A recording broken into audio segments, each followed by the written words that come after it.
リップ、竹炭の洗い水。詰め替え用3リットル。日曜日、今日もお洗濯日和ちや。さてと、竹炭の洗い水はあったあった。あれりゃ。ずいぶん減ってきたにゃ。詰め替えしとかんと。確か棚の中に入れとったはず。これ、竹炭の洗い水。詰め替え用3リットル。いつ見てもでかいちや。しばらく置いちょったき。苔みたいなのが浮いちょるにゃ。竹虎4代目の豆知識。竹炭の洗い水は、しばらく置いておくと、沈殿物や浮遊物が出てくるがよ。これは、竹炭の洗い水に含まれる、ミネラルやカリウム、ナトリウムなどの、成分の一部が未飲有状態なが、つまり、竹炭の洗い水が、ごじゃんと有効成分を含んじゃる証拠ぜよ。黒や茶色に見えて、ふわふわしちょるき、カビやホコリと間違うこともあるけんど、上下にバシャバシャ振ってみとんせ。有効成分なら、溶けて消えるきね。3リットルって、結構長持ちするにゃ。これを買ったときは、竹炭の洗い水詰め替え用の1リットルってありますか？詰め替え用は3リットルになっちゃって大きめながよ。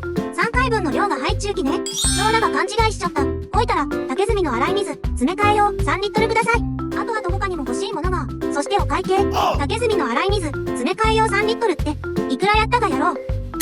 全部で、円やね予算オーバーチや。って思いよったけど、実際、柔軟剤の代わりに 10ml 使う。週に3回洗濯。一人暮らし。単純計算だと、詰め替え用3リットルで2年くらい使える計算ですが、多く使う時などもあり、1年間で 2.5 リットルほど使っていたので、私の場合は1年間使えました。天然成分 100% 焼き、早めに使うに越したことはないけど、悪くなるものでもないし、1年分買ったと思えば、高くも肝心かにゃ。それに、竹炭の洗い水詰め替え用は、詰め替える時もストレスフリーなが、これが嬉しい。市販の洗剤ってとろりっとしてなかなか入らんし、キャップの周りはベタついちゅうし、捨てる時にはすすいでも泡が出てくるき面倒ながよ。